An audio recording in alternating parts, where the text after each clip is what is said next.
윤석열, 이원석, 한동훈의 꼼수. 조선제일검, 조선제일꼼, 라인. 한동훈 장관을 두고 조선제일검이라고 하는데 필자의 생각은 다르다. 한동훈 장관을 포함해서 윤석열, 한동훈, 이원석 라인은 조선제일검이 아니라 조선제일꼼 라인이라고 부르는 것이 온당하다. 검찰이 쓴 예산 집행 실태를 감추기 위해 이 세 사람이 온갖 꼼수를 써왔고 그 꼼수의 정도가 역사상 전무후무한 수준이기 때문이다. 그러니 조선제일꼼 라인이라고 불러도 지나치지 않다. 이들이 저지른 꼼수 행태를 역할별로 정리해보면 다음과 같다. 윤석열, 세금원 남용 및 허위공문서 작성 행사. 윤석열 대통령은 특수활동비를 많이 쓴 장본인이고 그 과정에서 특수활동비의 용도에 어긋나는 지출이 있었을 것으로 의심되는 장본인이다. 뿐만 아니라 검찰 특수활동비의 집행 실태를 감추기 위해 법원을 기만하려고 한 사건에 연루되었을 가능성이 높다. 윤석열 대통령이 검찰총장 시절에 쓴 특수활동비 자료는 아직까지 다 공개되지 않았다. 검찰이 복사에 시간이 걸린다면서 지연을 하고 있기 때문이다. 그러나 윤석열 대통령이 서울중앙지검장 시절에 쓴 특수활동비 내역은 공개가 되어 있다. 그 내역을 보면 명절 떡값으로 사용한 것으로 보이는 부분도 있고 특정 사건 수사를 담당한 검사들에게 경력금 조로 나눠준 것으로 보이는 부분도 있다. 윤석열 서울중앙지검장 시절에 4차례의 추석과 설 명절이 있었는데 명절을 며칠 남기지 않은 시점에 지급된 특수활동비가 무려 2억 5천만 원에 달한다. 2017년부터 2019년까지 각각 2번의 설 추석 명절을 며칠 앞두고 수십 명의 사람들에게 검찰 특수활동비를 한꺼번에 지급한 것이다. 물론 명절을 앞두고 기밀 수사가 갑자기 몰릴 리는 없다. 그것도 한 번도 아니고 매번 그랬을 리는 없다. 그러니 명절 떡값이라고 보는 것이다. 명절을 앞두고 윤석열 서울중앙지검장이 고생했다면서 부하검사들에게 돈봉투를 돌렸다면 그게 명절 떡값이 아니고 무엇이겠는가? 이런 집행행태는 기밀이 요구되는 수사활동에 직접 사용하도록 되어 있는 특수활동비의 용도에 맞지 않는 지출이다.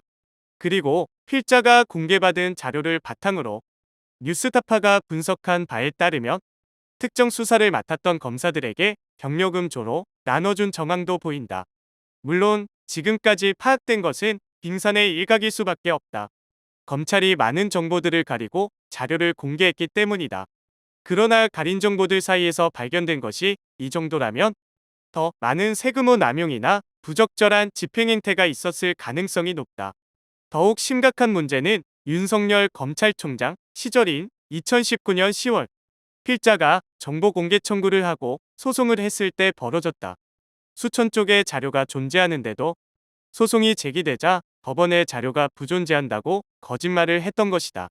지난 6월 23일 공개된 대검찰청과 서울중앙지검의 특수활동비 자료만 해도 무려 6,805쪽에 달하는데도 소송 과정에서 검찰 측은 자료가 아예 없다는 정보 부존재 주장을 했다. 답변서, 준비서면, 항소 이유서 같은 서면을 통해서 했던 주장이다. 필자가 처음 정보 공개 청구를 했을 때에는 자료가 있다는 것을 전제로 정보 비공개 통보를 했었는데 소장을 접수하자 입장을 바꾼 것이다. 명백하게 존재하는 자료를 없다라고 한 것은 법원을 기만하려고 거짓말을 한 것이다. 그렇다면 당시 소송의 피고였던 검찰총장 자리에 있던 윤석열 당시 총장은 이런 거짓말에 책임이 없을까? 검찰총장이 매월 직접 집행 내역에 사인을 하는 예산 항목이 특수활동비이다. 그런 특수활동비 자료가 없다라고 법원에 거짓말을 했다. 그런 거짓말을 공판 담당 검사들 마음대로 할 수 있을까? 그럴 수가 없는 일이다. 따라서 당연히 최고 책임자인 검찰총장이 지시했거나 묵인했을 가능성을 배제할 수 없다. 따라서 윤석열 대통령은 특수활동비 남용 의혹과 법원을 기만하기 위한 허위 공문서 작성 및 행사 의혹과 무관하다고 보기 어렵다. 이원석, 특수활동비 자료 은폐, 업무추진비 판결문 위반. 이원석 검찰총장 역시 특수활동비 관련해서 심각한 비위를 저질렀다. 우선 6월 23일 대검찰청 특수활동비 자료를 공개하면서 중요한 서류들을 누락시켰다. 대검찰청의 각 부서도 부서별 특수활동비 지출 내역 기록부와 현금 수령증을 보관하고 있는데 이를 빼고 자료를 공개한 것이다. 이 사실은 뉴스타파가 입수한 검찰 내부 공문을 바탕으로 필자가 대검찰청에 정보 공개 청구를 해서 드러난 내용이다. 대검찰청은 지난 9월 11일 필자에게 대검 각 부서가 보유하고 있는 특수활동비 지출 내역 기록부와 지출증빙 서류에 대해 비공개 통보를 해왔다. 자료가 있지만 공개하지 않겠다는 것이다. 이는 특수활동비 관련 자료를 공개하라는 법원 판결문을 위반한 것이기도 하고, 지난 6월 23일 대검찰청이 해당 자료를 은폐하고 공개하지 않았다는 것을 의미하기도 한다. 25년 이상 정보 공개 운동을 해온 필자로서도 처음 겪는 일이다. 법원의 판결이 확정됐는데도 일부 자료를 은폐하고 공개하지 않은 경우는 찾아보기 어렵다. 뿐만 아니라 카드 사용을 하게 되어 있는 업무 추진비의 경우에는 음식점 상호와 사용 시간대를 가리고 공개했다. 이것도 법원 판결문을 위반한 것이다. 이건 역시 직권남용 권리행사 방해죄에 해당하는 행위이다. 한동훈, 증거 넘치는 범죄 비호, 본질 왜곡하고 흥분.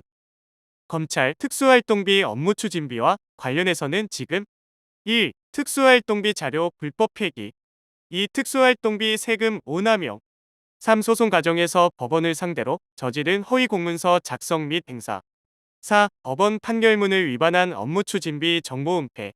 이 네 가지 범죄 혐의가 존재한다. 그리고 이 범죄들이야말로 증거가 차고 넘치는 상황이다. 이런 범죄 혐의에 대해 시민단체들은 국정조사와 특별검사 도입을 요구하고 있다. 검찰 핵심부에서 벌어진 위와 같은 범죄 혐의에 대해 한동훈 법무부 장관이 감찰 수사를 지시하기는커녕 오히려 범죄를 비호하고 있기 때문이다. 한동훈 장관은 7년 이하의 징역에 해당하는 범죄인 자료 불법 폐기에 대해서는 노골적으로 비호해왔다. 뭐가 문제냐는 식의 적반하장식 태도를 보이고 있다. 또한 법원 판결문을 위반해서 업무 추진비, 카드 전표의 사용 시간을 가린 것에 대해서도 문제없다는 입장을 보이고 있다. 오히려 한동훈 장관은 특수활동비 얘기가 나오면 흥분하면서 엉뚱한 얘기를 하고 있다. 오죽하면 국회 회의록에 한동훈 장관에게 흥분하지 마세요라고 말하는 부분이 반복해서 나올까? 이는 전형적인 본질 흐리기식 행태다. 이런 행태는 조선제일검이 아니라 조선제일꼼식 행태가 아닐 수 없다. 검찰 예산을 둘러싼 범죄 혐의에 대해 법무부 장관이 나서서 비호하고 물타기하는 것이기 때문이다. 답답한 것은 이런 상황인데도 제2야당인 민주당은 검찰 예산을 둘러싼 온갖 불법 혐의에 대한 국정조사나 특별검사 도입에 소극적이라는 것이다. 그러나 이 사안은 검찰 조직의 핵심부가 관련된 문제일 뿐만 아니라 문제를 감추기 위해 자료 불법 폐기와 정보 은폐 같은 또 다른 불법이 자행된 사안이다. 야당이 야당답게 분발하기를 기대한다.